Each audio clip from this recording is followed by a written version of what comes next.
Hello there, welcome to So Much Sewing. My name is Catherine. Thank you very much for being here today.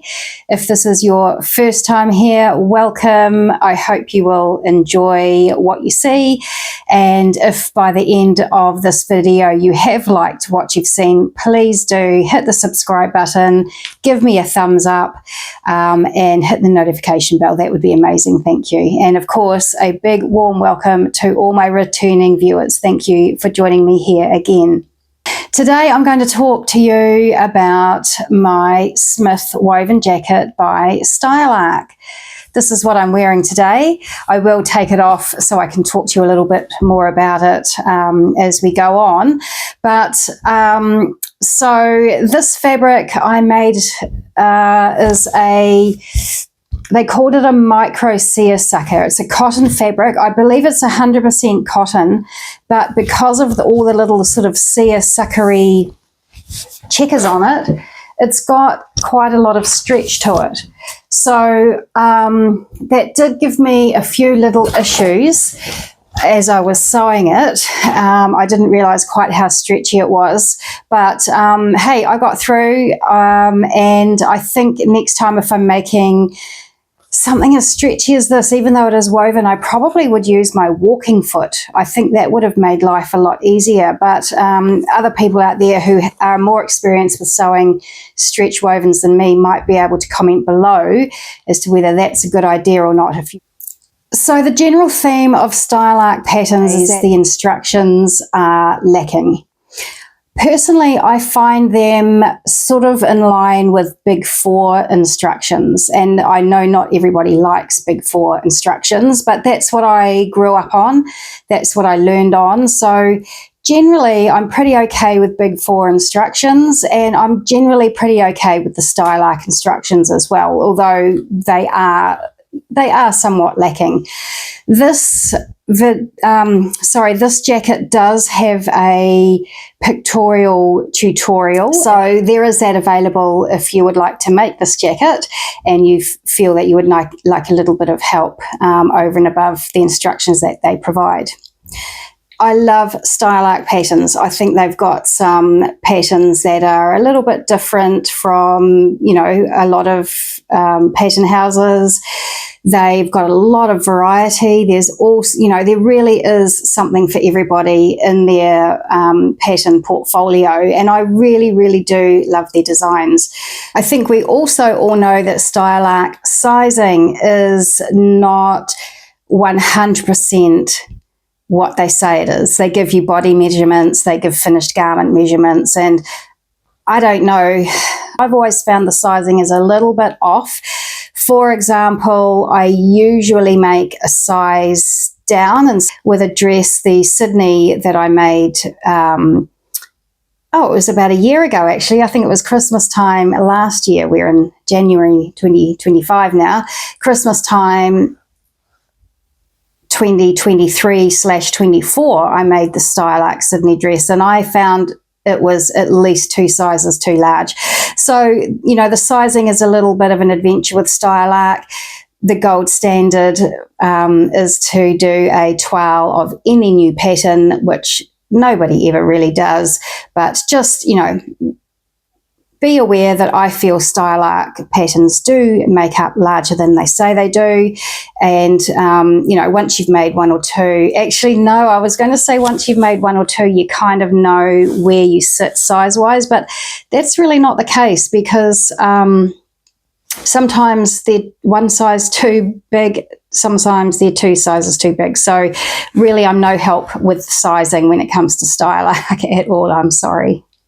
So I made a size 14, which is actually one size down from what Seamwork puts me at with body measurements. For example, the body measurement for a size 16 is 107 centimetres at the bust, and I'm 109.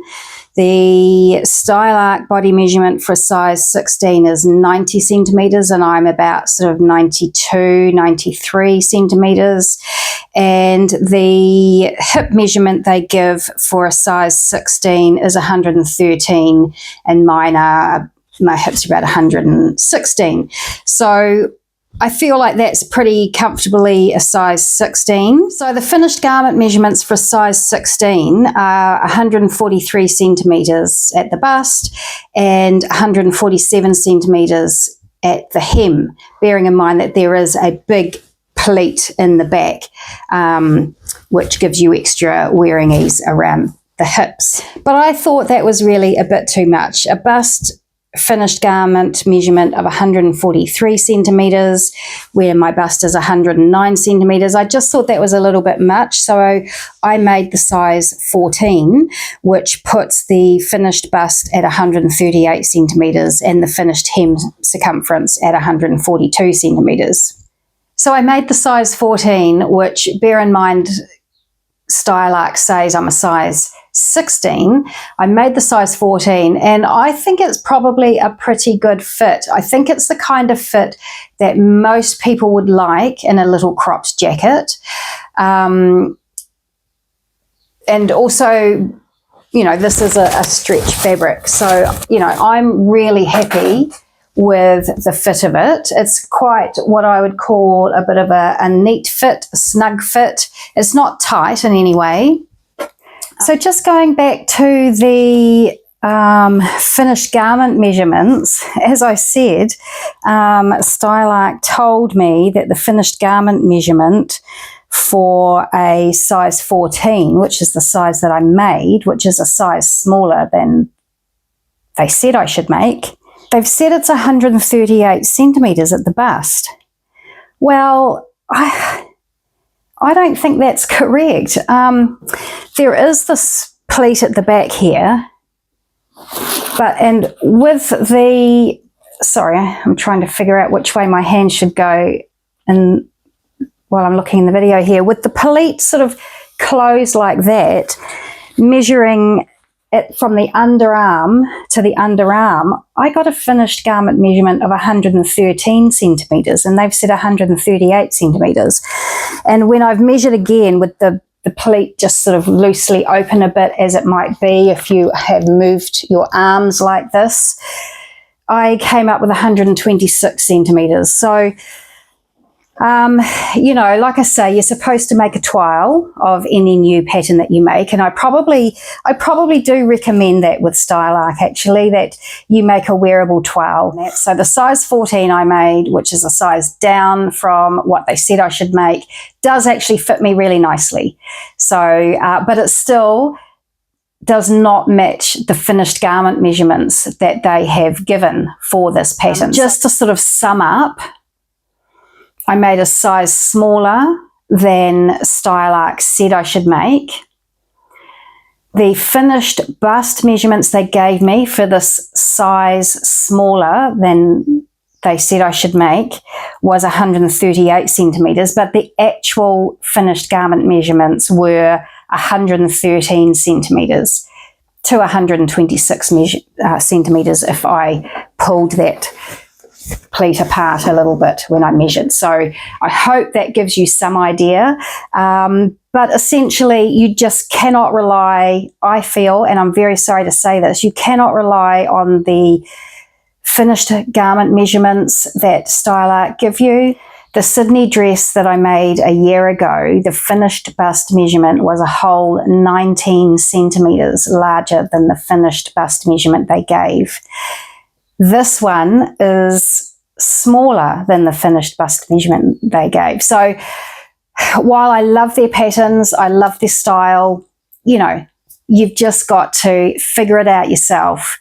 And it's not even as though it's a standard, oh, I'm always a size smaller in Stylark. You might be, in my experience for me, I found that I might be 2 sizes smaller. So I really do genuinely love Stylark patterns, and I'm not going to let it stop me just because their sizing is a bit erratic. I'm going to keep making their patterns because I love them, and I will always start off making a size smaller, knowing that potentially the next time I make it, I might need to make 2 sizes smaller, like the Sydney dress.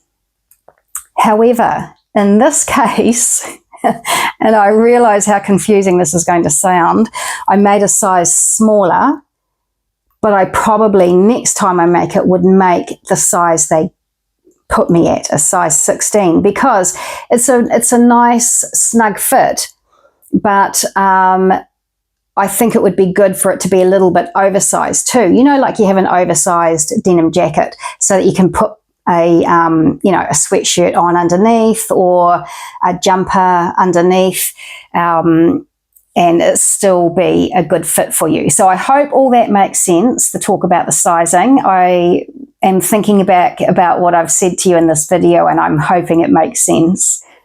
So this pattern, I mean, it's very cool. It's got, I've used poppers on because I couldn't face doing buttonholes, but if you're a buttonhole person, you do buttonholes. But I really quite like the silver snaps that I've used. I've used quite a lot of snaps. I've used 1, 2, 3, 4, 5, 6, 7, 8, 9. Oh, don't look at that top one, it's a bit munted. I've used 9. And on the breast pocket, there's no openings on the sleeve. It's just a cuff, much like a sweatshirt cuff, for example. So there's no openings there. I really love that on the sleeve. I really love this detail here. It's just a folded tab, placket, whatever you want to call it. That was very easy to construct. There's no dramas in making that at all. There were 2 places that I used their pictorial tutorial, and that was for this front placket here, and also for doing the burrito method in the back for the top here. I have to say I was pretty excited because they had a pictorial tutorial. I couldn't understand what they were trying to say with their words in the pattern instructions, so I went to their tutorial for a little extra help, but they used the same words in their tutorial that they did on the pattern. So using the same words on the tutorial really didn't help me whatsoever. And also the picture they used really wasn't helpful either. They've used a very sheer white linen for the fabric that they've used in their tutorial. And so that made it difficult to see what side of the fabric was facing and what side wasn't. So I did eventually piece it together, but it wasn't quite as smooth sailing as I had hoped it would. But that's okay. I got there in the end. And, you know, at least they are providing now tutorials. But I would say, you know, repeating the same words in your printed instructions in your online tutorial thing probably isn't going to make matters much clearer for people. I also use their pictorial I cannot say that word, their pictorial tutorial when it came to doing the burrito on the facing on the back jacket. So it came out really nicely. I did manage to get it sorted, so I'm really happy with how that turned out in the end. But yeah, I mean, I looked at their tutorial, and I'll put the picture in, I suppose, but this is the picture they gave. I mean, what is that showing us? What side of the fabric is up? You know, it's just, it's kind of impossible to tell. And I also did find another, a video tutorial by Closet Core making one of their shirts, and they did actually use a different coloured fabric on the inside facing for the burrito method facing, but they used a fabric that looked the same on both sides. So while you could tell that you were looking at the facing side and you knew which side was out, well, actually, no, you didn't know which side was out because the fabric still, it was a different colour to the rest of the shirt that they were making. So you could tell that that was the facing they were talking about. But because it looked the same side, it looked the same on each side, the fabric, you couldn't tell if you were looking at the front side of the facing or the underside of the facing. So I really had a bit of trouble. And I know a lot of people have made a lot of burrito garments using the burrito method, but I haven't. So it was tricky for me, but I pieced it together. And the piece of information that helped me the most was on the closet core tutorial. She said, when you put it together, it will look so wrong. You will think it is completely wrong, but it's not. And so that was the thing that made me think, okay, so this must be the way it goes together. And yes, sure enough, it was. I finished the garment, turned it out, it's perfect. So I did get there in the end, but that was a bit tricky. The collar went together quite nicely. I really didn't have any issues there. This placket here is supposed to be 3 millimeters smaller than the outer placket here. So I've done something wrong because, as you can see, mine's about 1 centimeter smaller. So I've done something wrong there, but that's okay. There was enough room to put the snaps on. Yeah, I did find sewing with this stretch fabric a little bit more challenging than I thought it should have been. So that the bottoms, like here, is not 100%, it's a little bit stretched out. I'm not one, it's not like a perfect garment, but I am super happy with it. I really do love this jacket. I was unsure about whether I would like it or not, but I really do love it. I love this pleat on the sleeve. It's so different. And I love this pleat at the back here. It is a little bit of a challenge to make, and there are a lot of pieces, but I never mind making a garment with lots of pieces because I feel like it's quite you sew this piece to that piece, and then you sew that piece to that piece, and then you put those pieces together. So it's quite a structured kind of a process, and I do really like that. So I don't really mind the fact that there's lots of pieces. But it was, reasonably involved, and it took me a while to put it all together. But I am really, really happy with the end result. I really do love it. I will make another one. Like I say, I'll make it slightly larger. I'll make the next size up just so it's a bit more of a roomy fit. So I hope I haven't put you off with my rantings about the sizing and about how their tutorial could do with a little improvement. If you are an experienced sewer, you can definitely put it all together with the instructions that you get. You get some really good diagrams. Excuse all the rustling.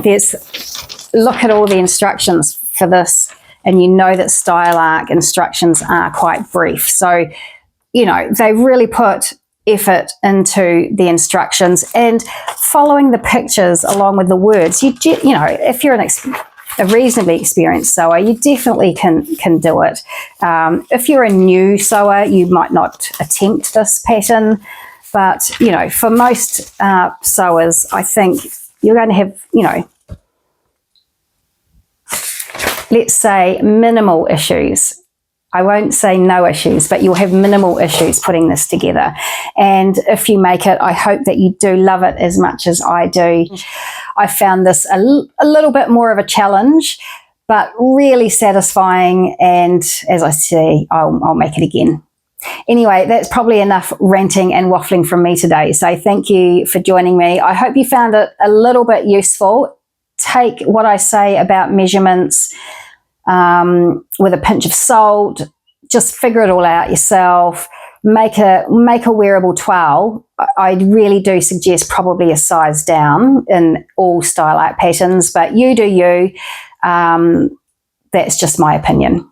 Anyway, I'll see you next time. I hope you're well, I hope you're happy, and I hope you're doing loads and loads of sewing. See ya.